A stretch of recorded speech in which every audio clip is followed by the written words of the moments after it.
جو صاحب اولاد ہو چکے ہوں ان کی ذمہ داریاں مختلف ہوتی ہیں، اور ان کی اولاد بھی صاحب اولاد ہو چکی ہوتی ہے، یعنی اب وہ نانا اور دادا یا نانی اور دادی اس منزل میں پہنچ چکی ہوں تو ان کی ذمہ داری کو اور اب اس ساری بات کو تھوڑی سے وقت میں سمیٹنا ذرا مشکل کام ہے۔ میں کوشش کروں گا کہ ہر ایک کے لیے کچھ نہ کچھ باتیں آ جائیں۔ پہلے تو بنیادی طور پر اچھا، چونکہ یہاں تو میرے خیال میں ویکلی مدرسہ ہے، ویکلی مدرسہ ہے، تو ویکلی چونکہ مدرسہ ہے تو ایک بڑی اہم بات کہ مدرسے میں آنے کے بعد ہمارے گھر والے، ہمارے دوست وہ ہم سے کچھ توقع رکھتے ہوتے ہیں، کچھ ایکسپیکٹ کر رہے ہوتے ہیں کہ جب ہم مدرسے گئے ہیں تو ہم اس میں کوئی نہ کوئی تبدیلی ہمیں واقع ہونی چاہیے۔ سب سے پہلی بات یہ ہے کہ وہ آپ کی نماز روزہ، وہ آپ کی عبادتیں، وہ آپ کا جو اللہ سے رابطہ ہے، وہ آپ کا اپنا پرسنل معاملہ ہے، سب کے سامنے یہ چیز نہیں جائے گی۔ سب سے پہلی چیز جو آپ کی لوگوں کے سامنے جاتی ہے وہ ہے آپ کا اخلاق، آپ کی بات کرنے کا طریقہ، آپ کے دوسروں کے ساتھ پیش آنے کا طریقہ۔ اگر یہی ٹھیک نہ ہو اس کے بعد آپ روزانہ 11 رکعت نماز شب پڑھتے رہیں، رجب شعبان کے پورے روزے رکھتے رہیں، اور لیلۃ الغائب کے سارے اعمال بھی کر لیں، اور شب مقدس کے بھی سارے اعمال کر لیں، ہونے والوں کیا کچھ کر لیں، لیکن اگر یہی ٹھیک نہیں ہے کہ ہمارا بات کرنے کا طریقہ، ہمارا اخلاق، جو سب سے پہلی چیز نظر آتی ہے کہ ہم سے رابطہ رکھنے والے، تو پھر ساری چیزیں بیکار ہو جائیں گی۔ میں بنیادی طور پر سمجھتا ہوں کہ خاتون کے لیے دو چیزیں سب سے اہم ہوتی ہیں، ایک تو ظاہر ہے کہ اخلاق وہ مرد اور عورت دونوں کے لیے اہم ہے، اور خواتین کے اعتبار سے تو سب سے پہلے ان کی جو فزیکل ایکسپیرینس سامنے آ رہی تھی وہ ہے حجاب کے ساتھ۔ تو یہ دو چیزیں ایسی ہونی چاہیے کہ جو اس میں کسی قسم کا وہ تاثر نہ جائے کہ جناب مدرسے میں جانے کے بعد بھی کوئی فرق تو نہیں پڑا ہے، یہ تو ویسی نہیں ہے۔ اس سے نہ صرف یہ کہ آپ کے لیے مشکل صورتحال پیدا ہو جائے گی، بلکہ مدرسے کی بھی افادیت پر سوال اتنا شروع ہو جائے گا کہ مدرسہ کیا کام کر رہا ہے، جبکہ ہو سکتا ہے کہ بہت اچھا کام کر رہے ہوں، بہت اچھا آپ کو پڑھا رہے ہیں، سکھا رہے ہیں، لیکن فرق نہیں پڑے گا۔ اگر آپ درس میں آ رہے ہیں یا مدرسے میں آ رہے ہیں تو یہ تبدیلی آنی چاہیے سب سے پہلے۔ ایک مشہور میتھمیٹیشین گزرے ہیں، ریاضیات کے ماہر، فارسی ان کا نام ہے، بلکہ میتھمیٹکس کے وہ بانی سمجھے جاتے ہیں۔ ان سے کسی نے پوچھا کہ انسان کے بارے میں آپ بیان فرمائیے میتھمیٹکس میں، تو انہوں نے کہا کہ اگر انسان صاحب اخلاق ہو تو اس کی حیثیت ہوتی ہے 1، اگر وہ صاحب اخلاق کے ساتھ خوبصورت بھی ہے تو 1 کے بعد ایک صفر کا اضافہ ہو جاتا ہے، اس کی حیثیت ہو جاتی ہے 10۔ اگر اس کے ساتھ ساتھ اس کے پاس مال و دولت بھی ہے تو ایک اور صفر کا اضافہ ہو جاتا ہے، اس کی حیثیت ہو جاتی ہے 100۔ اگر مال و دولت کے ساتھ اس کا خاندان بھی بلند ہے تو ایک اور صفر کا اضافہ ہو جاتا ہے، اس کی حیثیت ہو جاتی ہے 1000۔ صاحب اخلاق ہو تو 1، اگر صاحب جمال ہو تو پھر 1 صفر، اس کے بعد اگر صاحب مال ہے تو ایک اور صفر، اور اگر صاحب خاندان ہے تو ایک اور صفر، اس کی حیثیت ہو جاتی ہے 1000۔ لیکن پھر انہوں نے کہا کہ اگر وہ اخلاق نکل جائے انسان کی زندگی سے تو وہ 1 نکل جاتا ہے، پھر فقط صفر ہی صفر باقی رہ جاتا ہے، اور ہمارے پھر اس کے بعد چاہے وہ صاحب مال ہے، چاہے وہ صاحب خاندان ہے، چاہے وہ صاحب جمال ہے، اصل آخر میں جو حیثیت ہوتی ہے وہ اخلاق کی ہوتی ہے۔ اسے سب سے پہلے ہمیں بہتر بنانا ضروری ہے۔ اچھا، پھر اس کا بڑا گہرا اثر جاتا ہے تو تربیت کے حوالے سے۔ جن کے یہاں، جن خاندانوں میں یا جن گھروں میں بات کرنے کا طریقہ آپس میں جس طرح کا ہے، بچے بھی ناخدا کا ویسے ہی انداز سے بات کرنا شروع کرتے ہیں اور ویسے ہی بات سیکھتے ہیں۔ تو نہ صرف یہ کہ ہمارے اپنے اخلاق کے اعتبار سے تو حضور جو تھے وہ انک لعلی خلق عظیم، قرآن کریم نے کہا کہ آپ یقیناً اخلاق کے عظیم ترین مرتبے پر فائز ہیں، اور قرآن کریم میں یہاں تک آیت موجود ہے کہ اگر آپ صاحب اخلاق نہ ہوتے تو لوگ آپ کی بات سننے کو تیار ہی نہ ہوتے۔ ہو سکتا ہے بعض ذاکرائیں بھی یہاں پر موجود ہوں کہ جنہیں شرف حاصل ہوتا ہے کہ وہ پہ جا کے ذکر اٹھاک کرتی ہیں. تو اگر حضور جیسا کوئی صاحب علم ہو اور صاحب خطابت ہو، لیکن فرمایا کہ اگر آپ صاحب اخلاق نہ ہوتے تو لوگ آپ کی بات سننے کو ہی تیار نہیں ہوتے. اور ہمارے پھر حضور نے یہ بھی فرمایا کہ انما بعثت لاتمم مکارم الاخلاق، میں تو صرف اس لیے بھیجا گیا ہوں کہ میں اخلاق کے جو مراتب ہیں انہیں کمال تک پہنچا دوں، جو اسٹینڈرڈ ہے وہ کمال تک پہنچ جائے، تاکہ پھر جو ان کو فالو کرنے والا ہے وہ اس حساب سے ان کو فالو کر سکے. اچھا، ظاہر ہے کہ یہ پھر ایک وسیع موضوع ہے اخلاق کا. میں نے خالی اشارہ کیا کہ سب سے پہلے اپنے آپ میں یہ چیز بہتر بنائی، اپنی زبان کو کنٹرول کیجیے. اگر زبان کنٹرول میں نہیں ہے، خاص طور پر لیڈیز کے حوالے سے بات بہت ضروری ہے. علماء اخلاق یہ کہتے ہیں کہ زبان سے 70 گنا پاسبل ہوتے ہیں. 70 گنا ایسے ہیں جو زبان سے ہو سکتے ہیں، ایک زبان اس سے 70 گنا ہو سکتے ہیں. غیبت ہے زبان سے، جھوٹ ہے زبان سے، تہمت ہے زبان سے، غصہ ہے زبان سے، بری بات ہے زبان سے، بحث کلام ہے زبان سے. 70 گنا پاسبل ہے زبان سے ہونا. بلکہ اچھا اس میں دیکھیں کتنی میں مثالیں آپ کو دے سکتا ہوں. سات بہو کی مثال تو بڑی کامن مثال، پرانی مثال ہو گئی ہے. جس سے پہلے معاملہ شروع ہی ہوتا ہے وہ زبان ہی سے شروع ہوتا ہے. اگر تھوڑا سا زبان کو کنٹرول کر لیں، شوہر بیوی کے درمیان میں معاملہ ہے وہ زبان ہی سے شروع ہوتا ہے. اصل میں اسٹارٹ پہ جو بات معاملہ اور جتنا وہ ورس اتر جاتا ہے، جتنا ہم زبان کو غلط طریقے سے استعمال کرتے رہیں گے. حدیث میں ہے کہ جب صبح ہم اٹھتے ہیں، تو زبان جسم کے سارے اعضاء سے سوال کرتی ہے کہ آؤ تم کیسے ہو. یہ سوال جواب ہم تو نہیں سن سکتے، لیکن امام نے فرمایا کیسا ہوتا ہے کہ جب تم صبح اٹھتے ہو تو زبان پورے جسم سے سوال کرتی ہے کہ تم کیسے ہو. ہاتھ سے سوال کیا، کان سے سوال کیا، آنکھوں سے سوال کیا، زبان نے سوال کیا کہ تم سب کیسے ہو. امام نے فرمایا کہ یہ سب مل کر زبان کو جواب دیتے ہیں کہ ہم ٹھیک ہیں اگر تو نے ہمیں ٹھیک رہنے دیا، تو نے ہمیں بخش دیا تو ہم ٹھیک ہیں. یعنی اگر زبان ٹھیک ہو جائے تو خود کو خود جسم کے سارے اعضاء اسی کے تابع ہو کر ٹھیک ہو جاتے ہیں.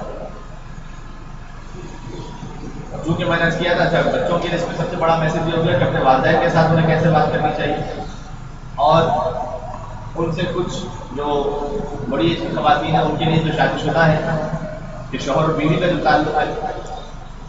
ایک بات میں نے ایک میڈیا پہ بھی بیان کی تھی، وہ یہاں پر تھوڑا سا آپ کے ساتھ شیئر بھی کر دوں کہ ایک خاتون پہنچی پیر صاحب کے پاس اور کہا کہ میرے شوہر سے بڑا جھگڑا ہوتا رہتا ہے، تو مجھے کوئی تعویذ کوئی دعا بتائیے.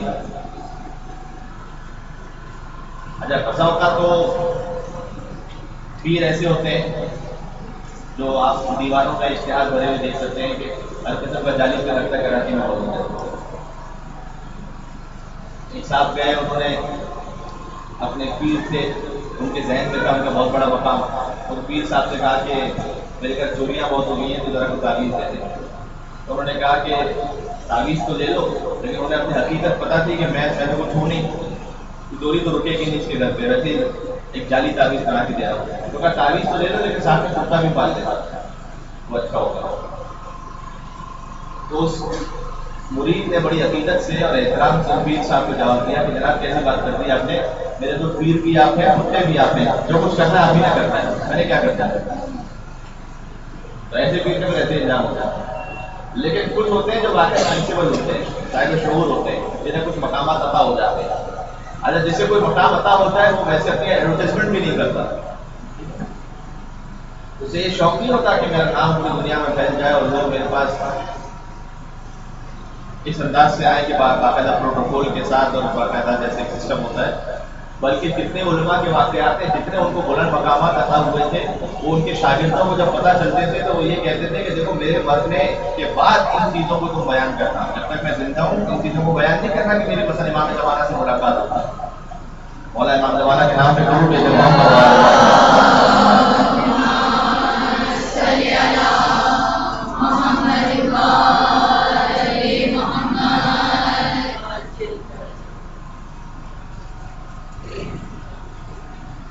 تو امام سے جب ان کو ملاقات ہوتی تھی جب مجھے محسوس ہوتا ہے کہ اصل درد اب شروع کرنا چاہیے، اس لیے کہ اب تقریباً تک آ چکے ہیں، تو ہمارا جو اگر مجھے پہلے سے اس بات کا پتا ہوتا ہے تو میں تھوڑا سا کچھ اور وقت آپ کے کسی اور بات میں لے لیتا، اس کے بعد شروع کرتا کرتا۔ تو ہماری بات ہو رہی تھی زبان کا۔ وہ جو پیر صاحب کے پاس خاتون پہنچی کہ میرا شوہر سے بڑا جھگڑا ہوتا ہے، تو آپ کو مجھے تعویذ دیں۔ انہوں نے کہا کہ ہاں ایک قیمتی پتھر دیا کہ اسے جب بھی تمہارا جھگڑا ہو اس پتھر کو اپنے منہ میں رکھ لینا، جب جھگڑا ختم ہو جائے تو پتھر نکال لینا۔ اس میں یہ پتھر میں ہر ایک کی خاصیت ہوتی ہے نا، اس میں خاصیت ہے کہ تمہارے تعلقات ٹھیک ہو جائے گی۔ 1 مہینے تک اس نے کام کیا، وہ جو پتھر قیمتی پتھر پیر صاحب نے دیا تھا، جب بھی جھگڑا ہوتا تھا اپنے دماغ میں رکھ لیتے تھے۔ 1 مہینے بعد حالات بہت بہتر ہو گئے۔ وہ پہنچی پیر صاحب کے پاس، کہا کہ آپ کا بڑا شکریہ، یہ جو پتھر آپ نے مجھے دیا ہے میری دوست کو بھی چاہیے، اس کے لیے بھی دے دیں۔ پیر صاحب نے کہا جب تمہیں پتھر دیا تھا یہ واپس کرو۔ اس نے پتھر واپس کیا اور پھینک دیا۔ جناب یہ کیا کہ آپ اتنا قیمتی پتھر، اس میں تمہاری کون کون سی خاصیت، کون کون سا اثر ہے؟ یعنی یہ نہ کوئی قیمتی پتھر ہے نہ کوئی نایاب ہے، یہ بالکل عام سا پتھر ہے، یہی سڑک پہ ہونے والا۔ کہ آپ نے مجھے دے دیا تھا، کہاں بالکل یہ دے دیا تھا کہ دیا اس میں تھا کہ جب پتھر زبان پر رکھو گے تو بول نہیں سکو گے، چپ رہو گے۔ تو جب بھی تم پتھر زبان پر رکھتی تھی وہ مسئلہ ہوتا تھا چپ رہتی تھی، جب تم چپ رہتی تھی خود بخود آدھے سے زیادہ مسئلہ حل ہو جاتا۔ بہت مرتبہ ہم زبان کی وجہ سے ان مسئلوں کو بھی جو چھوٹا مسئلہ ہوتا ہے بڑا مسئلہ بنا دیتے ہیں، اور زبان سے چپ رہ کر تھوڑا سا صبر کرنا پڑتا ہے، مشکل ہوتا ہے۔ اس لیے اس نے پہلے اگر کو یہ کہا ہوتا کہ تم چپ رہو تو اس کے لیے صبر کرنا مشکل ہوتا ہے، وہ تو ڈائریکٹ پتھر ہی دے دیا مجھے، یہ بول ہی نہ سکے، زبردستی چپ رہنا پڑے۔ یہ زبردستی چپ رہنے کی تھوڑی سی پریکٹس ہو جائے۔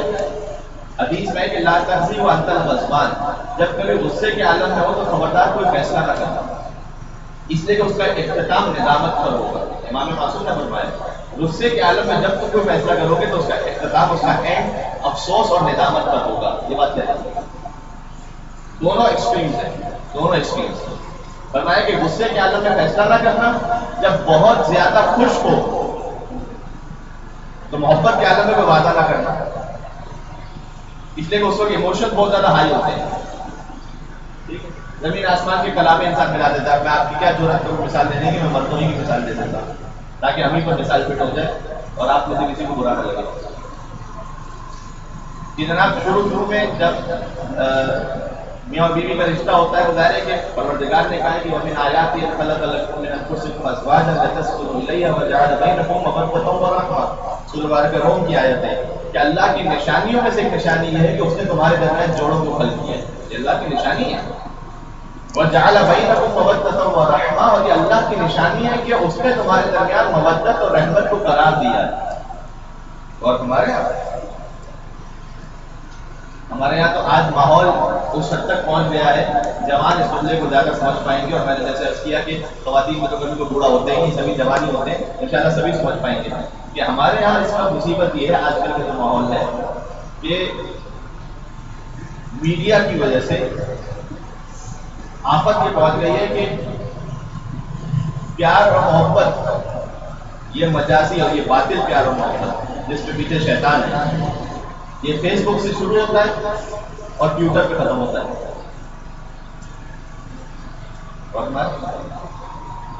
کبھی ٹویٹر سے شروع ہوتا ہے تو واٹس ایپ پہ ختم ہوتا ہے۔ آگے نہ سکتے کہ مولانا کو کچھ پتا نہیں،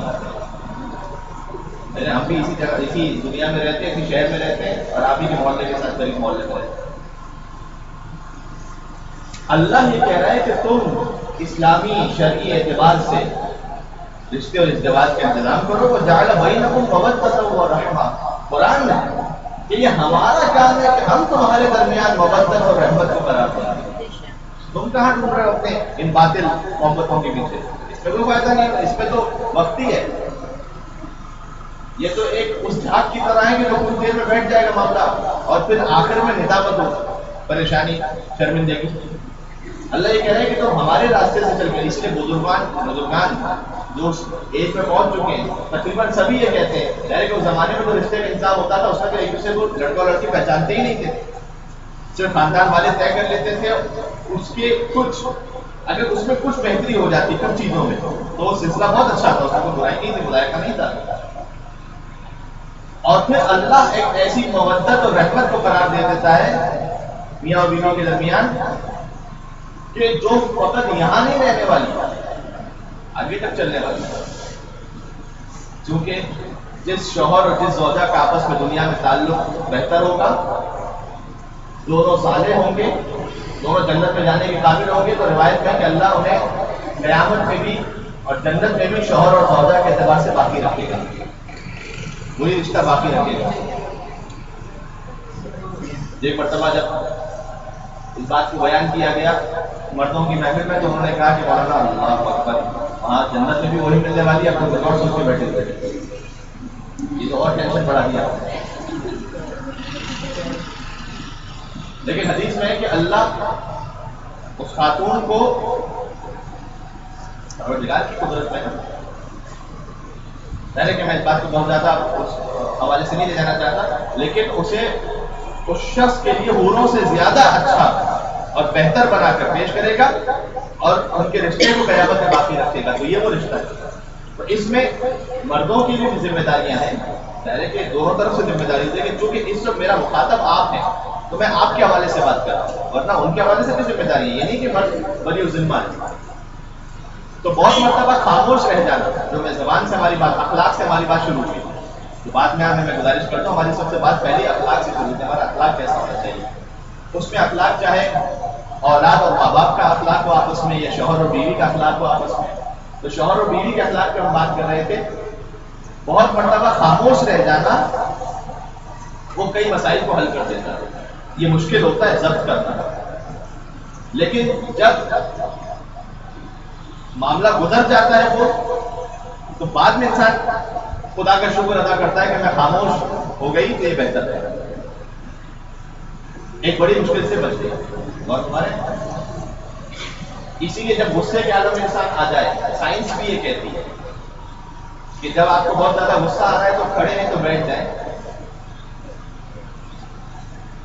بیٹھے ہیں تو اگر کہیں لیٹنا پاسبل ہے تو لیٹ جائیں، اگر پانی پینا ممکن ہے تو پانی پینا شروع کر دیں، اگر جس جگہ پر آپ ہیں اس انوائرمنٹ سے کچھ دیر کے لیے باہر نکل سکتے ہیں تو باہر نکل جائیں. مثال کے طور پر آپ کو کچن میں غصہ آ گیا، کچن سے نکل کر کچھ دیر کے لیے روم میں آ جائیں، روم میں غصہ آ گیا کچھ دیر کے لیے کچن میں چلی جائیں. اس کا مطلب ہرگز یہ نہیں ہے کہ جہاں پر غصہ آیا جہاں جھگڑا ہوا ہے اس کو ایسا محسوس ہو کہ یہ تو مجھے چھوڑ کر دروازہ پٹک کے چلی گئی. نہیں، اطمینان کے ساتھ کہیں تھوڑا سا دور ہو جائیں، چہل قدمی کرنا شروع کر دیں. کیوں؟ سائنس کیوں کہتی ہے؟ سائنس اس لیے کہتی ہے کہ جب غصہ آتا ہے انسان کو تو اس کے اندر انرجی جمع ہو جاتی ہے. جو ینگ اسٹوڈنٹس انہیں پتہ ہے، انرجی جمع ہو جاتی ہے، آپ کے اندر ایک فورس جمع ہو جاتی ہے. یہ جو فورس اندر انرجی جمع ہو جاتی ہے اس کو کہیں نہ کہیں نکلنا ہوتا ہے باہر. جب کہیں نہ کہیں باہر اگر ہم نے اس کہیں اور نہیں نکالا تو یہ زبان سے نکلے گی. اگر ہم نے اس کو چل پھر کے کہیں نکال دیا تو انرجی کہیں اور یوز ہو جائے گی ہماری. جب وہ انرجی کہیں اور یوز ہو جائے گی تو بعد میں انسان سوچے گا کہ جس بات میں غصہ ہو رہا تھا اتنی کوئی بڑی بات نہیں تھی، اچھا ہوا کہ چپ رہے گا، صبر کر لے گا. اور ہمارے دوسری طرف سے یہ بھی کہا گیا کہ جب بہت زیادہ محبت ہو تو باتیں نہ کرو. اس وقت انسان ایموشنلی بہت ہائی ہوتا ہے. میں تمہارے لیے تارے توڑ رہا ہوں، میں مردوں کی مثال کہہ رہا تھا آپ کو پیش کروں، تمہارے لیے تارے توڑ رہا ہوں گا. اس بات ایسی باتیں کرنے کی ضرورت نہیں، کیونکہ چاہتی میڈیا پر دس ہو سکتا ہے انٹرنیٹ پر جا رہا ہے جو مجھے بتایا گیا تھا، تو جو بھی اسے سن رہا ہوں ان کے لیے ایسی باتیں لمبی لمبی کرنے کی ضرورت نہیں. تمہارے لیے تارے توڑ رہا ہوں گا ایسا اور ویسا. بھائی بلب تو تم سے ٹھیک نہیں ہوگا تم تارے کیا توڑ کے لاؤ گے؟ تو کہہ سکتا ہے بات میں تم سے اتنے رقم میں ہو کہ تم سے بلب ٹھیک نہیں ہوگا. یعنی علم اخلاق ہمیں یہ سکھاتا ہے کہ ہر سچویشن میں کیسے مجھے متوسط اور میانہ روی کے ساتھ رہنا ہے. یہ سب سے اچھی چیز نہ بہت اس طرف ایکسٹریم تھا، بہت اس طرف ایکسٹریم. ہر چیز میں میانہ روی اختیار کیا. حتیٰ حدیث میں کہ جو میانہ روی اختیار کرے گا وہ کبھی کسی اور کا محتاج نہیں ہوگا. اور پریکٹیکل جو لوگ زندگی گزار چکے ہیں وہ حقیقت سے بات، اگر آپ کے پاس پیسہ ہے پھر بھی بہت زیادہ اسے ایسے خرچ نہ کرے کہ اسراف میں چلا جائے. میانہ روی کے ساتھ کریں. لباس میں بھی میانہ روی رکھیں. لباس میں میانہ روی رکھیں، کھانے پینے میں میانہ روی رکھیں. اللہ نے آپ کو حلال سے عطا کیا ہے، حلال سے خرچ کیجیے، لیکن میانہ روی رکھیں. اچھا، موبائل کے استعمال میں میانہ روی رکھیں. مثلا یہ چھوٹی چھوٹی چیزیں ہیں، یہ آپ کے کام آئیں گی پریکٹیکلی. پھر ایک اور بات، یہاں سے ایک اور بات آگے بڑھتے ہیں. تو جو اخلاق کی بات ہو رہی ہے، تو دعائے مکارم الاخلاق کون سی دعا ہے؟ میں تبرک کے لیے پورا نام لیتا ہوں. ہمارے چوتھے امام مولانا امام علی بن حسین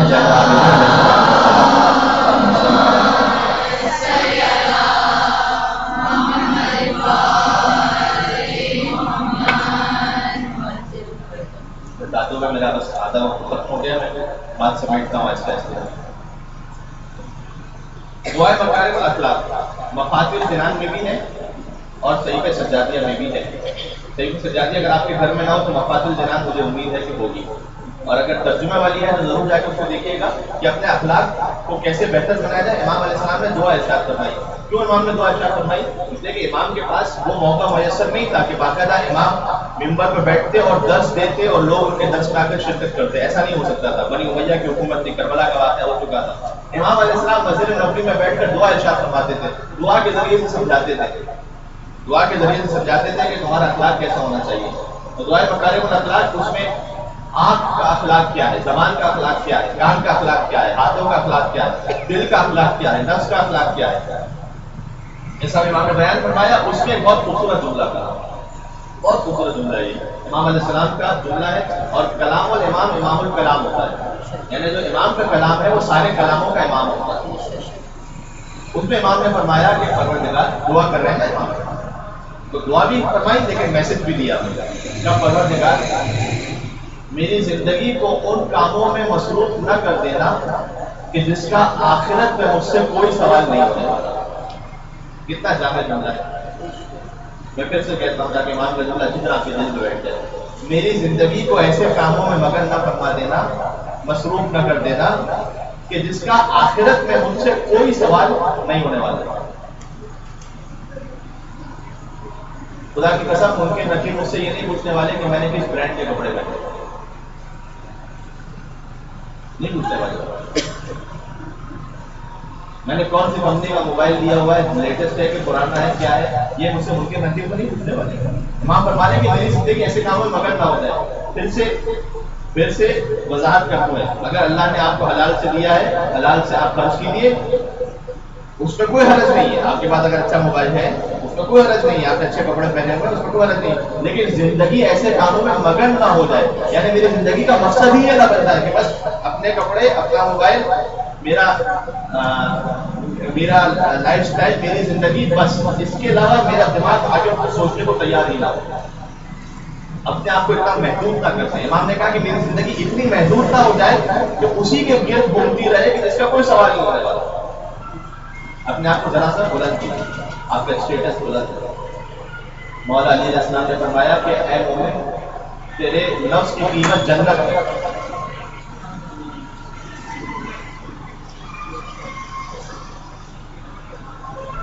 یہاں اگر میری طرف آپ دیکھیں تو میں دس آگے بڑھا دوں گا.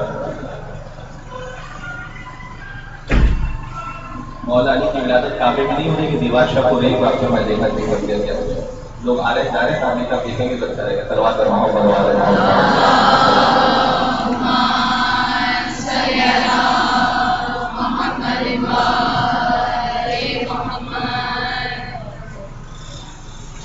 یہ چیز کیسے ڈیولپ ہوتی ہے کہ ہمارا جو نفس ہے، مولا علی کی حدیث ہے کہ اے مومن، تیرے نفس کی کم سے کم قیمت جنت ہے، خبردار اس سے کم پہ نہ بیچنا، اس سے کم پہ ہرگز نہ بیچنا.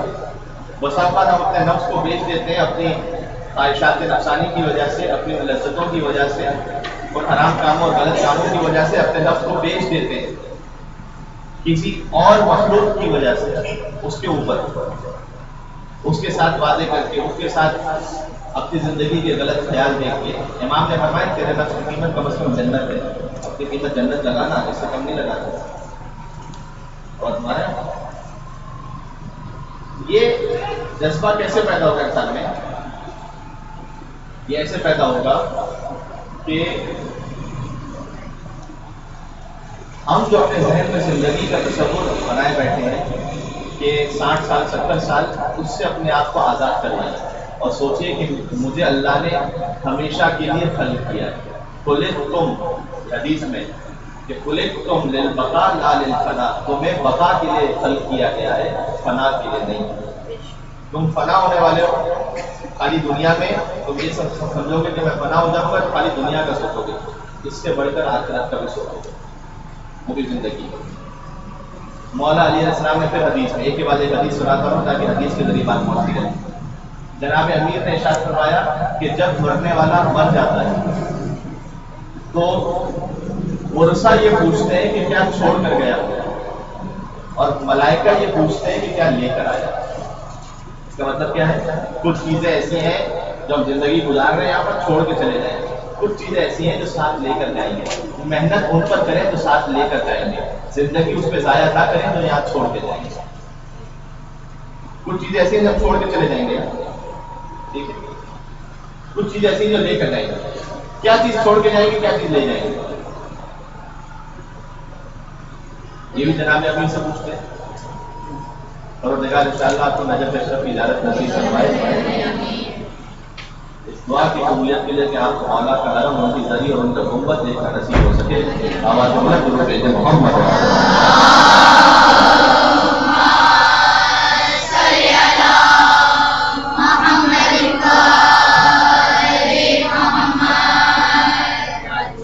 وہ سرزمین کے جب شخص کو وہاں پر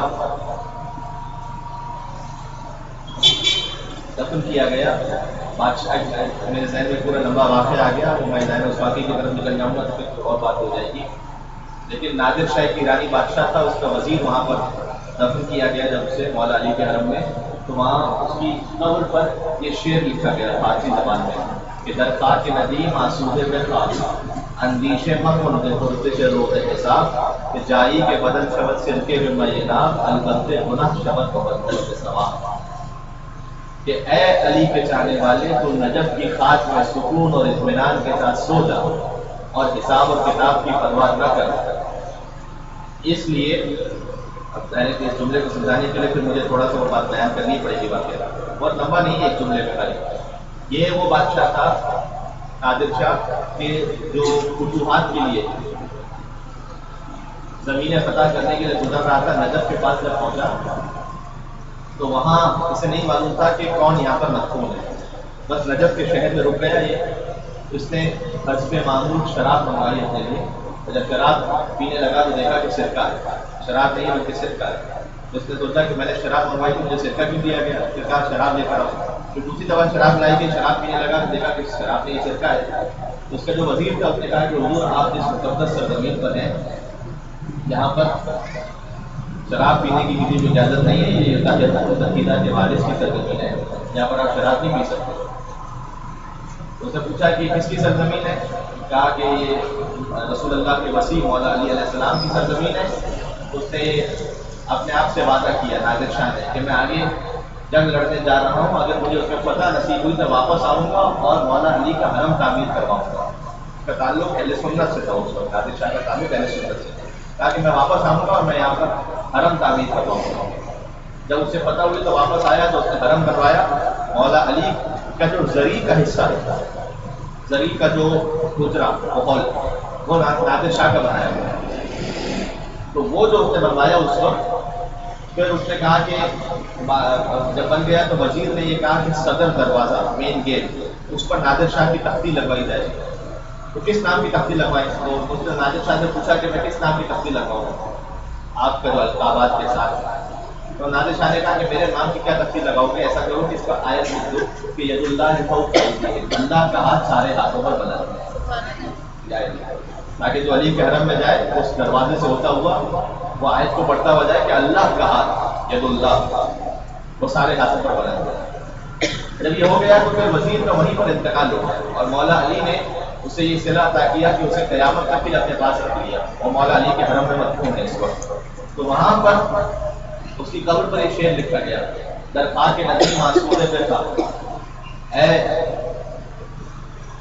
اے نجف کی سرزمین پہ سونے والے اطمینان اور سکون کے ساتھ سو جا، اندیشے مکن جب سے روز حساب، اور حساب اور کتاب کی پرواہ نہ کر، لیکن جائی کے بدل شبد سرکے میں میں نام، البتہ گناہ شبد مبدل بالثواب، جس سرزمین پر شراب سرکے میں بدل سکتی ہے اس سرزمین پر گناہ ثواب میں تو نہیں بدل سکتا، اس لیے تو اس مقدس سرزمین پر یہ جو میں نے آپ سے گزارش کیا تو نجف، اسی نجف کے حرم کے ساتھ ہی ایک قبرستان ہے جسے وادی السلام کہتے ہیں، ٹھیک ہے، جو جا چکے ان کے ذہن میں آ رہے ہیں۔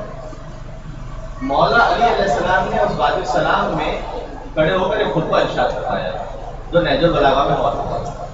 مولا علی علیہ السلام نے بہت خوبصورت خطبہ ہے وہ، مولا علی علیہ السلام نے ارشاد فرمایا، بس یہ خطبہ میں آپ کے سامنے شیئر کروں گا، اور کیونکہ یہاں کے بعد ایک اور مقام پر مجھے حاضری دینی ہے تو میں آپ سے رخصت چاہوں گا۔ مولا علی علیہ السلام نے ارشاد فرمایا کہ یا اہل دیار الموت، اچھا شام جہاں پر جنگ صفین لڑی گئی وہ کافی فاصلے پر ہے، دور ہے۔ مولا علی علیہ السلام کی جو حکومت تھی وہ کہاں قائم تھی؟ کیپٹل کیا تھا؟ کوفہ تھا، تو کوفہ میں جناب امیر کی حکومت تھی، اور شام وہاں جنگ صفین سے لڑ کر مولا واپس آ رہے تھے اور کوفہ جا رہے تھے، تو راستے میں قبرستان پڑا، اور قبرستان میں کھڑے ہو کر مولا علی نے خطبہ ارشاد فرمایا کہ جس میں زندوں سے خطاب نہیں کیا بلکہ مردوں سے خطاب کیا، قبر والوں سے۔ ہم نے کس موضوع پر اس بات کو چھیڑا؟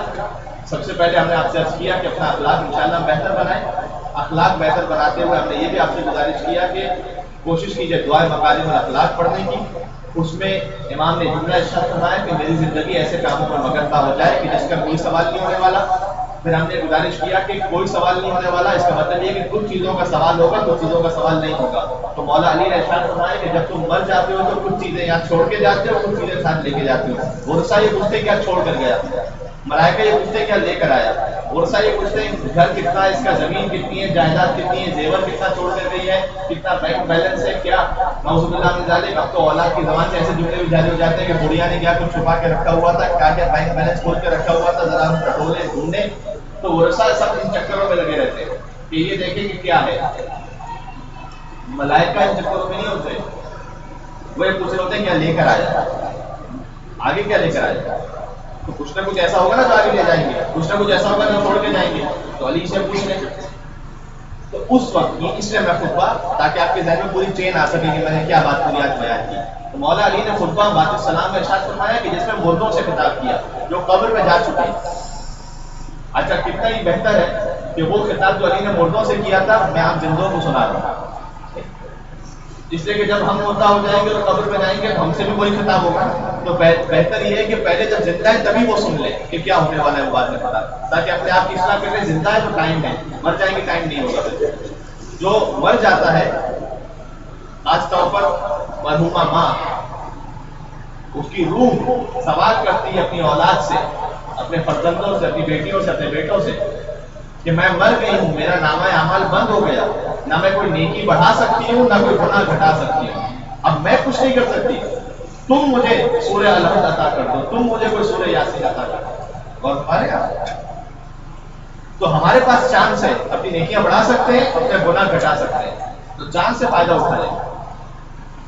مولا نے کہا یا اہل دیار الموت، مردوں سے کہو۔ خود قبرستان جب آپ تشریف لے جائیں، کبھی قبرستان جب تشریف لے جائیں تو وہاں پر جب آپ قبروں پر ان کے نام پڑھیں اور ان کی عمریں پڑھیں،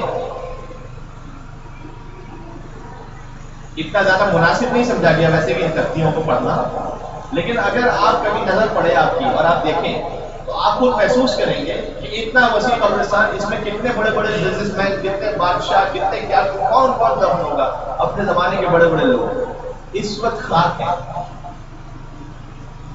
اس لیے قبرستان جا کر عبرت ضرور حاصل کرنی چاہیے۔ بہلول اکثر قبرستان میں بیٹھا کرتے تھے، تو ہارون رشید نے بہلول سے کہا کہ تم قبرستان کیوں بیٹھتے ہو، تم شہر میں کیوں نہیں آتے؟ قبرستان شہر سے باہر ہوتا ہے نا تھوڑا سا، جیسے وادی السلام قبرستان ہے، دور ہے، تو شہر سے باہر عام طور پر قبرستان بنایا جاتا ہے۔ تو کہا تم قبرستان میں بیٹھے رہتے ہو، تم شہر میں کیوں نہیں آتے؟ تو بہلول نے بڑا اچھا جملہ کہا، سارا شہر تو ایسے ایسے اٹھ کے یہاں پر آتا ہے، صحیح؟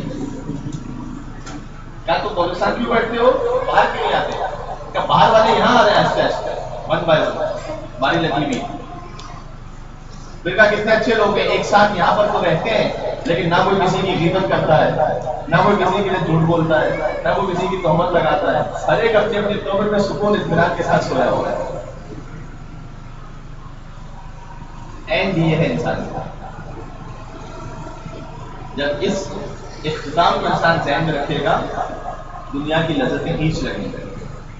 مولا نے کہا یا اہل دیار الموحشہ، اے وحشت ناک مکانوں کے رہنے والے، ان مردوں سے کہا والمحال للمغفرہ، اے فقیرانہ زندگی گزارنے والے، یا اہل القربہ، یا اہل الغربہ، اے خاک پر سونے والے. دنیا میں تو ملٹی ہوم کے چاہے بیڈ پہ سوتے تھے یا چارپائی پہ سوتے تھے یا زمین پر سوتے تھے، یہاں پر تو سب برابر ہیں، یہاں سب خاک پہ سوئے، کسی کے لیے ملٹی ہوم نہیں آیا ہوا، سب خاک پر. یا اہل الوحدہ، اے تنہائی کی زندگی گزارنے والے. چاہے دنیا میں تم پروٹوکول کے ساتھ چلتے تھے، تمہارے آگے پیچھے گارڈ ہوتے تھے، بہت ایک خرم خان بن کے چلتے تھے، یہاں پر اکیلے ہوتے تھے اور کوئی کسی کے ساتھ جانے کو بھی تیار نہیں ہے، چاہے کتنا ہی عزیز کیوں نہ ہو، سب کو اکیلے جانا ہے. خواجہ نصیر الدین طوسی وہ وزیر تھے ہلاکو خان کے، ہلاکو خان کی ماں کا انتقال ہو گیا تھا. تو ہلاکو خان کے باقی جتنے وزیر تھے وہ اہل سنت سے تھے. خواجہ نصیر الدین طوسی اہل تشریف تھے، ظاہر یہ تو مولا موسیٰ کاظم علیہ السلام کے حرم میں کاظمین میں دفن ہے خواجہ نصیر الدین طوسی.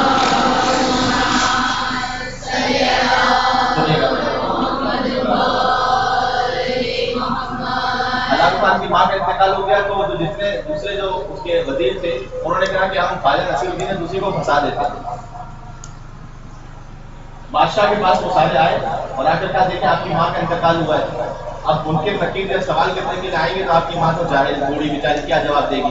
ایسا کرے خواجہ نصیر الدین طوسی کو ساتھ میں دفن کر دیں تاکہ آپ کی ماں کے بدلے وہ جواب دے دیں. جب کوئی آئیں گے نا سوال کرنے تو اسے تو جواب دینا نہیں آئے گا، یہ ان کے بدلے جواب دے دیں گے. ایسا کر لیں گے. پتا نہیں کس قسم کا بیوقوف بادشاہ تھا، اس کو اچھا لگ گیا، بہت اچھا آئیڈیا ہے. کیا خواجہ نصیر الدین طوسی کو بلاؤ اور اب دفن کیا جا رہا تھا ماں کو. کہا کہ تم نے میری بڑی خدمت کی ہے تو ایک آخری خدمت یہ کر دو کہ میری ماں کے پاس جب فرشتے آئیں گے تو اسے تو بیچاری جواب دینے آئے گا نہیں، تم جواب دے دو. اور خواجہ نصیر الدین طوسی ظاہر ہے کہ وہ بھی باغ فضیلت العلم کے ماننے والے تھے. انہوں نے سامنے جواب دیا کہ حضور دیکھیں قیامت کا دن قبر کی منزل وہ ہے کہ جس کے لیے قرآن نے ارشاد فرمایا ہے کہ ماں بیٹے کے کام نہیں آئے گی، بیٹا باپ کے کام نہیں آئے گا، بہن بھائی کے کوئی کام نہیں آئے گا. تو دیکھیں آپ کی ماں کو تو ضرورت ہے لیکن اس سے زیادہ آپ کو ضرورت ہوگی. تو ابھی جو مشورہ دے رہا ہے فی الحال ماں کو اس کے ساتھ دفن کرتے ہیں، جب آپ کی موت ہو جائے گی تو آپ کے ساتھ میں اس کو سوچ لوں گا آنے کے لیے. تو کتنا ہی کوئی کچھ بھی عزیز ہو، شوہر بیوی ہو، ماں اولاد ہو، جانا تو سب کو اکیلے، وہاں سب کو اکیلے جانا. یا اللہ مولا نے کہا اے قبر میں رہنے والوں، یعنی اے تنہائی کی زندگی گزارنے، اے اکیلے رہنے والوں، انتم لنا فرط سابق، تم اللہ سے ملاقات میں ہم سے پہلے چلے گئے. وَنَحْنُ لَكُمْ تَبَعٌ لَاحِقٌ، ہمیں کہیں اور نہیں جانا، ہم بھی تمہارے اتباع میں تمہارے پیچھے پیچھے آنے والے ہیں، ہم بھی آ رہے ہیں. فَأَمَّا الدَّوْرُ فَقَدْ سُقِطَتْ، تم چلے گئے. اب میں بتاتا ہوں تم کیا چھوڑ کر گئے. جو پوچھتے ہیں نا بولسا کیا چھوڑ کر گئے، بتاتا ہوں کیا چھوڑ کر گئے. اما الدور فقد سُقِطَتْ، گھر جو چھوڑ کر گئے تمہارا نہیں رہا، اس میں کوئی اور رہتا ہے، وہ کسی اور نے لے لیا. وَأَمَّا الْأَزْوَاجُ فَقَدْ نُكِحَتْ، تم اپنی شریک حیات کو چھوڑ کر گئے، شوہر بیوی چھوڑ کر گئے، انہوں نے بھی کسی اور سے نکاح کر دیا، ان کی زندگی بھی آگے بڑھ گئی. کچھ دن غم میں گزارے پھر ان کی زندگی بھی آگے بڑھ گئی. وَأَمَّا الْأَمْوَالُ فَقَدْ قُسِمَتْ، وہ مال جو تم نے جمع کیا تھا وہ بھی ختم ہو گیا، تمہارے ورثہ میں تقسیم ہو گیا. اب تم اکیلے ہو جاؤ. کسی کو تمہاری یاد آ جائے تمہارے لیے فاتحہ پڑھ لیں، نہ آئے تو ٹھیک ہے تم اکیلے ہو. ہر انسان کا اختتام یہی ہے. تو امام نے خدا کی قسم عجیب سوال کیا، کہا تھا خبر ما عندنا فما خبر ما عندکم، یہ وہ دنیا کی خبریں تھیں جو علی کے پاس تھیں. تمہارا گھر کوئی اور رہتا ہے، تمہاری بیوی نے تمہارے شوہر نے کسی اور سے نکاح کر دیا، اچھا کیا یہ نہیں ہونا چاہیے؟ اور امام یہ نہیں کہنا چاہ رہے ہیں کہ اگر کوئی گھر کسی کا مر گیا ہے تو اس کا گھر ویسے ہی ویران پڑا ہے، نہیں، وہ تو شریعت نے بتایا ہے نا کہ ورثہ میں تقسیم ہو، شوہر اور بیوی اگر ان کے شریک حیات کا انتقال ہو گیا تو کسی اور سے ازدواج کرتے ہیں، اس میں پورا حرج نہیں، بالکل اسلامی ہے، تو صحیح ہے. لیکن امام نے یہ فرمایا کہ دیکھو جن چیزوں میں تم مگن تھے، جن چیزوں کا تم خیال بہت کرتے تھے، آخر میں اس کا اینڈ یہ ہے کہا خبرما عندنا، یہ دنیا کی خبریں تھیں جو علی کے پاس وہاں خبرما عندکم، یہ بتاؤ تمہارے پاس قبر کی کیا خبریں ہیں، کیا حالات ہیں، وہاں کیا ہو رہا ہے. ہم جیسے پوچھتے ہیں نا اگر کوئی زیارت کے لیے گیا اس نے ہمیں فون کیا عراق سے، ہم نے کہا بھائی یہاں تو بہت گرمی ہے، وہاں کیسا موسم ہے. کبھی آپ کا کوئی جاننے والا دبئی میں رہتا ہے، کوئی جاننے والا امریکہ میں رہتا ہے، کوئی جاننے والا کہیں پر رہتا ہے، بھائی یہاں تو حالات بڑے خراب ہیں، وہاں کیا ہو رہا ہے. مولا علی نے بالکل ویسے ہی مردوں سے پوچھا، یہ تو یہاں کے حالات تھے، وہاں کیا ہو رہا ہے، اندر کیا ہو رہا ہے. اب قبر کا حال کو مردہ جانے کیا پتا اندر کیا ہو رہا ہے. تو یہ سوال خدا کی قسم ہمیشہ کے لیے لاجواب رہ جاتا اگر علی جیسا صاحب منبر سرونی موجود ہوتا.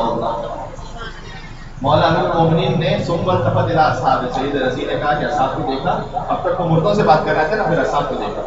کہا لو اذن لهم بالکلام لاخبروکم، اگر ان مردوں کو بولنے کی اجازت مل جائے تو میں بتاتا ہوں کہ یہ بتائیں گے اندر کیا ہو رہا ہے. اب میں بتاتا ہوں، یعنی پہلے یہاں سے بولا، اس کے بعد مردوں کے بارے میں کہا کہ اب میں بتاتا ہوں یہ کیا بولیں گے اندر سے. ایک جملہ مولانا نے کہا، میری تقریر کبھی بس تقریباً آخری جملہ، مولانا نے کہا یہ سب مل کر کہیں گے اندر کیا ہو رہا ہے. فإن خیر الزاد التقویٰ، اے علی دنیا میں نہ جھوٹی عزت کام آئی، نہ مال و دولت، نہ اسٹیٹس، کچھ نہیں، سب چھوڑ کر آ گئے. جو اللہ کے لیے اس کی بندگی کے لیے دنیا میں کیا تھا وہ یہاں پر کام آ رہا ہے، باقی کچھ نہیں کام آ رہا، سب ختم ہو گیا. یہ حقیقت ہے. اللہ کی بندگی کا مطلب خالی نماز روزہ نہیں ہے، نماز روزہ بندگی کا ایک حصہ ہے. شاید خاتون کے لیے اللہ کی بندگی میں ٹاپ آف دا لسٹ ہے کہ مثلا اس کا اس کے شوہر سے تعلق کیسا ہے، بچوں کے ساتھ تربیت کیسی، یہ بھی اللہ کی بندگی کا حصہ ہے. شوہر کے اعتبار سے بھی امام معصوم نے عجیب عزیز ارشاد فرمائی ہے، فرمایا کہ اگر ایک شخص رزق حلال کے لیے گھر سے باہر نکلے اور محنت کرے، اپنے گھر والوں کی قدر کیجیے گا، اپنے شوہر کی جو رزق حلال کمانے کے لیے اگر محنت کر رہے ہیں ان کی آپ قدر کیجیے گا. کہا کہ اگر اپنے رزق حلال کے لیے کوئی انسان محنت کرے اور اپنے گھر والوں کے لیے گوشت خریدے، امام نے کہتی ہے یعنی باقاعدہ اتنے نیچے لیول پر آ کر امام نے مثال دی، عام بات کر دی. کہا کہ اگر تمہارا شوہر تمہارے لیے محنت کر کے گوشت خریدے تاکہ تم وہ گھر پر گوشت لائے تم اچھی غذا کھا سکو، امام نے کہا اگر وہ محنت کرے، رزق حلال کمائے، گوشت خریدے تاکہ تم اچھی غذا کھا سکو، تمہارے بچے اچھی غذا کھا سکے، تو اللہ اسے نسل اسماعیل میں سے 70 غلام آزاد کرنے کا ثواب عطا فرما دیتا ہے.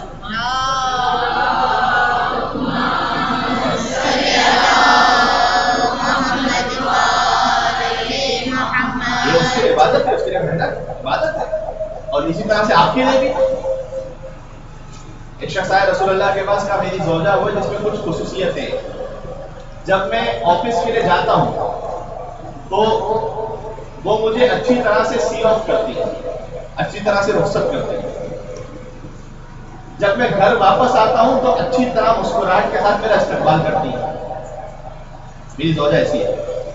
جب میں گھر واپس آؤں اور پریشان ہوں، کبھی ایسا ہوتا ہے نا انسان پریشان ہوتا ہے، تو وہ مجھ سے یہ کہتی ہے کہ تم کیوں پریشان ہو؟ اگر تم اپنی دنیا کے معاملے میں پریشان ہو، یعنی تمہاری جاب یا بزنس میں کوئی پرابلم ہوا ہے، تو تم تو محنت کر رہے ہو نا، اللہ نے جتنا حلال تمہارے نصیب میں لکھا ہے میں اس میں ہنسی خوشی گزارا کرتی ہوں. وہ مجھے تسلی دیتی ہے میری زوجہ، اور یہ کہتی ہے کہ اگر تم اپنی آخرت کے بارے میں پریشان ہو، تمہاری نمازیں قضا ہوئی ہوئی ہیں، تمہارے روزے قضا ہوئے ہوئے ہیں، تم نے اگر کسی کے ساتھ دھوکہ کیا تمہیں شرمندگی ہو رہی ہے، تم اس لیے پریشان ہو، تو اللہ تمہیں توفیق نصیب کرے کہ تم اپنے اس حق کو جو تمہارے اوپر ہے ادا کر سکو. میری زوجہ ایسی ہے. رسول اللہ نے ارشاد فرمایا کہ اللہ نے جتنے نبی بھیجے نا دنیا میں ان کے کچھ مددگار بھی ہوتے ہیں، تیری زوجہ نبیوں کے مددگاروں میں سے ایک مددگار ہے. اس کا مقام اس کا بدل. اب اور کر رہے ہیں. تو عبادت اور نیکی خالی نماز روزہ نہیں ہے بلکہ اس سے بڑھ کر بھی ہے.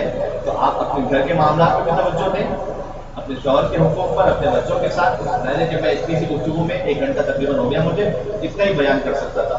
تو پروردگار انشاءاللہ تعداد نصیب کرے. اور آج جو کہ ہمارے یہاں پر پہلی گفتگو ہے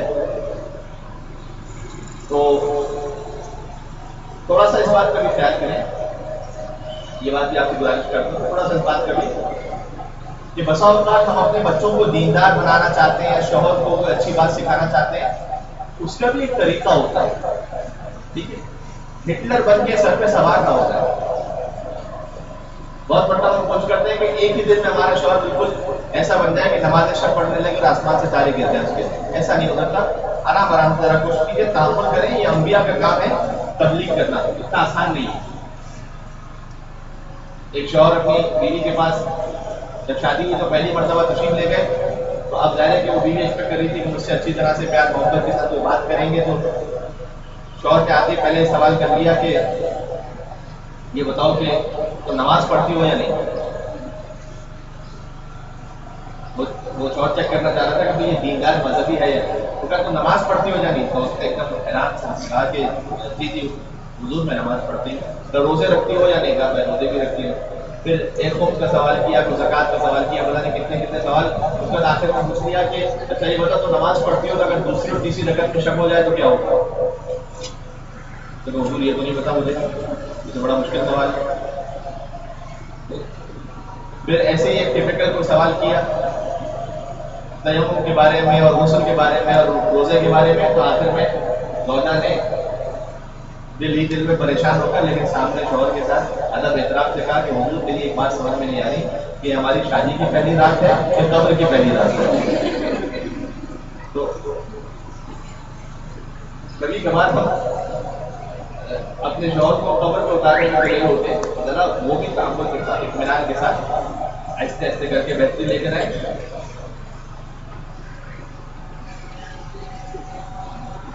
تو اس میں بہتر ہوگا انشاءاللہ. پروردگار ہم سب کو یہ سعادت اور توفیق نصیب فرمائے. اس سمیت انشاءاللہ پروردگار آپ کو بھی سعادت عطا فرمائے کہ امام زمانہ علیہ السلام کے سچے سپاہی بن سکیں, ان کے سچے شیعہ بن سکیں, ان کے سچے چاہنے والے بن سکیں. ہمارے گھر کا ماحول اپنے بچوں کی تربیت مولا امام زمانہ کی خواہش کے مطابق کر سکیں. ماشاءاللہ اس مرکز پر پہلی مرتبہ آیا ہوں, مجھے بہت زیادہ خوشی بھی ہو رہی ہے اور دل سے دعا بھی نکل رہی ہے کہ پروردگار جو یہاں پر خدمت کرنے والے ہیں تو ان کی توفیقات میں مزید اضافہ فرما. پہلے کہتے ہیں سرکار کا واسطہ کہ جو یہاں پر خدمت کرنے والے ہیں ان کی تو دنیاوی حاجات کو بھی, جو جائز شرعی حاجات ہیں, ساری حاجات کو پورا فرما. جو یہاں پر آنے والے ہیں پروردگار اگر کسی غم میں کسی پریشانی میں مبتلا ہے تو ان کی پریشانیوں کو دور فرما. اگر شوہر اور بیوی کی کوئی پریشانی ہے یا گھر میں کوئی پریشانی ہے یا اولاد کے لیے کوئی پریشانی ہے یا لڑکیوں کے رشتوں کے حوالے سے بات والدین ہم سے کہتے ہیں دعا کیجیے گا, اگر ایسی کوئی پریشانی ہے بتفضل محمد والے محمد شہزادی کونین حضرت فاطمہ زہرا سلام اللہ علیہا کو تجھے واسطہ ان تمام پریشانیوں کو دور کرتے ہوئے پروردگار تمام کی حاجات کو پورا فرما. اور محمد والے محمد کے صدقہ ہمیں لشکر امام زمانہ میں شامل ہونے کی بھی توفیق عطا فرما. سوال یہ کیا گیا ہے کہ مردوں کو حوریں ملیں گی تو خواتین کو جنت میں کیا ملے گا. یہ اب کسی خاتون ذاکرہ سے پوچھے تو اچھا ہوگا, مجھے تو اپنے مطلب کا پتہ ہے.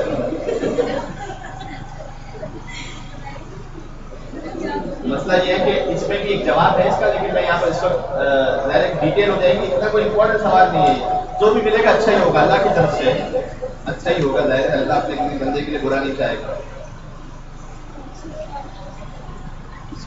انٹرنیٹ اور فیس بک کو اگر پازیٹیو یوز کیا جائے, ظاہر ہے کہ میں جو بات کر رہا تھا وہ اس لیے بات کر رہا تھا کہ آج کل زیادہ تر نیگیٹو یوز ہوتا ہے, اس پہ بات کر رہا تھا. اگر کوئی پازیٹیو یوز کرتا ہے تو بہت ویل اینڈ گڈ, لیکن آج کل زیادہ تر جو نیگیٹو یوز ہوتا ہے اس پہ بات کر رہا تھا میں.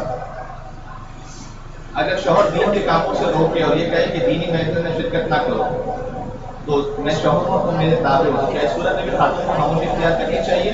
لیکن اگر کسی جگہ جانے سے وہ روک رہے تو شوہر کی بات ماننا واجب ہے. گھر سے باہر نکلتے ہوئے شوہر کی اجازت ضروری ہے, یا کم از کم وہ راضی ہو تب ہم گھر سے باہر نکل سکتے ہیں. تو اگر کوئی دینی محفل ہے تو ظاہر ہے کیا مثلا مدرسہ ہے, مدرسہ ایک دینی محفل ہے, لیکن شوہر کی اگر اجازت نہ ہو تو آپ اس طریقے سے ان کو راضی کر لیں. اگر راضی نہیں ہو رہے تو بہرحال اس وقت تک یہ آپ کی عبادت ہے کہ شرکت نہ کریں, یہ آپ کی عبادت ہو جائے گی. ہے، یعنی آپ کے لیے اللہ نے اس پر اجر رکھا ہے، اس صبر کرنے پر اجر رکھا ہے۔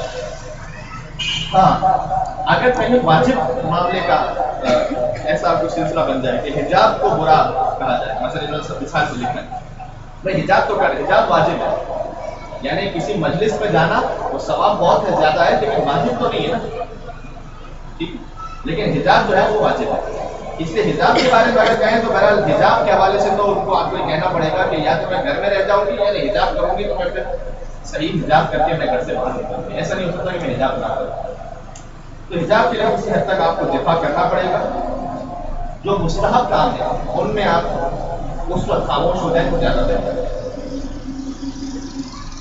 مستحب کام ہم نے ایک مثالیں دے دی ہم کو، مثلا اچھا مستحب روزہ رکھنے کے بارے میں بھی شوہر کی اجازت اگر ہے تب مستحب روزہ رکھا جا سکتا ہے، اگر اس کے لیے کسی اذیت کا سبب ہے یا اس کے لیے اگر وہ منع کر رہے ہیں تو مستحب روزہ بھی چھوڑ دیں۔ کیوں؟ اس لیے کہ مستحب ہم روزہ کیوں رکھ رہے تھے؟ تاکہ اللہ کی عبادت ہو جائے اور وہ ہمیں درجات اور بلند مقام عطا کرے۔ اس بارے میں کہ آپ نے اس معاملے میں شوہر کی اطاعت کر لی، اللہ آپ کو انشاءاللہ اس سے بڑھ کر درجہ نصیب فرمائے گا۔ اس لیے مستحب کاموں میں آپ کمپرومائز کر لیں، جو واجب کام ہے اس میں ظاہر ہے کہ جو شریعت نے کہا ہے وہ تو ماننا ہے، پھر اس کے تو آگے کی بات وقت نہیں ہو سکتی ہے۔ یہ کچھ لوگ ہمارے ارد ایسے ہوتے ہیں جن کے ساتھ ہم جتنا چاہیں اخلاق بہتر کر لیں لیکن وہ ہمیشہ برائی چاہتے ہیں۔ ٹھیک ہے، ایسا ہوتا ہے، ہماری اچھائی اور خلوص کو بھی جھوٹ قرار دیتے ہیں کیونکہ وہ خود اپنے عمل میں تقوی اور سچائی نہیں رکھتے۔ ایسا ہوتا ہے، میں سوال آگے پورا نہیں پڑھوں گا، تقریباً یہ سمجھ گیا کیا سوال ہے۔ ایسا ضرور ہوتا ہے، اپنی عزت نفس کا خیال رکھنا بھی مومن کا واجب ہے۔ اخلاق کا مطلب یہ نہیں ہے کہ اگر آپ کی عزت نفس کہیں مجروح ہو جاتی ہے تو مثال کے عزت نفس کیسے مجروح ہو جاتی ہے؟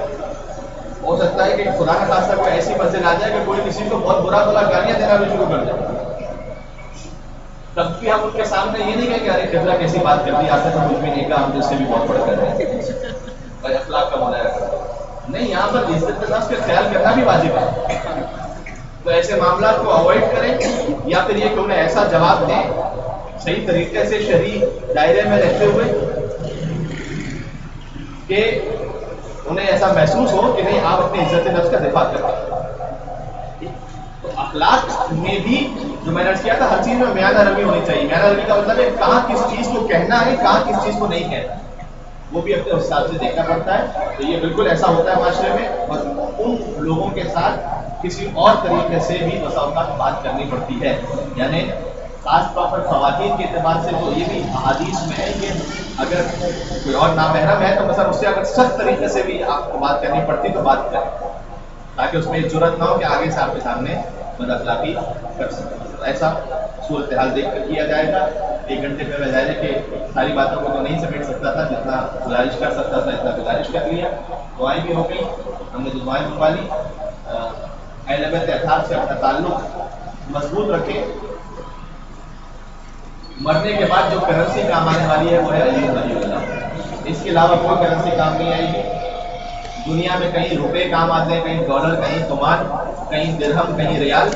مرنے کے بعد ایک ہی کرنسی ہے، وہ ہے علی ولی اللہ۔ مولا علی علیہ السلام کی ولایت کام آئے گی، سید الشہداء کی عزاداری کام آئے گی، ان کی خاطر جو آپ نے وقت گزارا ہے وہ کام آئے گا۔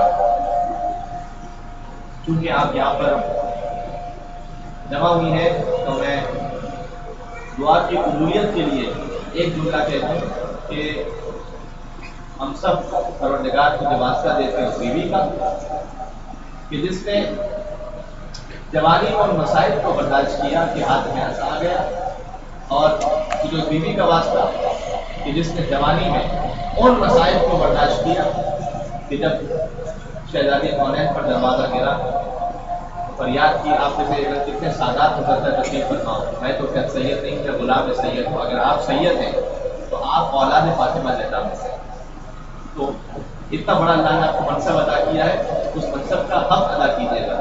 آپ کی ذمہ داری زیادہ ہے، جو سادات ہیں ان کی ذمہ داری زیادہ ہے۔ کہ پروردگار اس بیوی پر وہ مصیبت آئی تھی کہ جب در و دیوار کے درمیان بھی آ گئی تو کہا کہ خودی قصہ ہے، قصہ مجھے سنبھال لو، اس نے کہ میرا محسن شہید ہو گئے، اور بیوی کو رونے کی اجازت بھی نہیں تھی۔ ان تمام مسائل کے بعد بھی حتیٰ بیوی جب تشریف لے جاتی تھی جنت البقیع تو مجلس پڑھتی تھی، مجلس سننے والے حسن حسین ہے اور مجلس پڑھنے والی فاطمہ زہرا ہے، یہ عالم ہوتا تھا. تو بیوی مجلس میں کیا پڑھتی تھی یہ تو نہیں معلوم، لیکن ایک جملہ تاریخ میں بیوی کہتی تھی بابا صحبت علیہ مسائل وانتہا صحبت علی الایام صرف اللیامی. آپ کے بعد اتنی مصیبتیں آئی کہ اگر روز روشن پر آتی تاریخ راتوں میں بدل جاتی. اتنے مسائل کے بعد بھی آخر میں جو بیوی کو خیال تھا وہ حجاب کا خیال تھا. یہ میں بات بیان کرنا چاہ رہا تھا، حجاب کا خیال تھا. آخر میں فرمایا کہ اے اسما جب جنازہ اٹھتا ہے تو عورت کا جو قد و قامت ہے وہ واضح ہو جاتا ہے. تو جناب اسما نے فرمایا کہ ایک تابوت میں نے دیکھا ہے حبشہ میں کہ اگر تابوت پر رکھ کیا جائے جنازہ تو اس کا قد و قامت کا پتہ نہیں چلتا. شہزادی کا جنازہ بھی رات کی تاریکی میں اٹھا کہ کسی کی نگاہ نہ پڑنے پائے. بیوی نے کہا کہ ان لوگوں کو شرکت کی اجازت نہ دینا جنہوں نے مجھے ناراض کیا ہے، اور مجھے آپ سے دعا ہے کہ ہمیں شہزادی کونین کی سیرت پر چلنے کی سعادت اور توفیق عطا ہو. ربنا تقبل منا انک انت السمیع العلیم برحمتک یا ارحم الراحمین. درس کی قبولیت کے لیے اور آپ کی آنکھوں میں آنسو آ گئے، یہی میں چاہتا تھا کہ تھوڑا سا اگر آنسو بہ جائیں تو دعا کی قبولیت کے لیے بابا سے بلند درود بھیجیں. محمد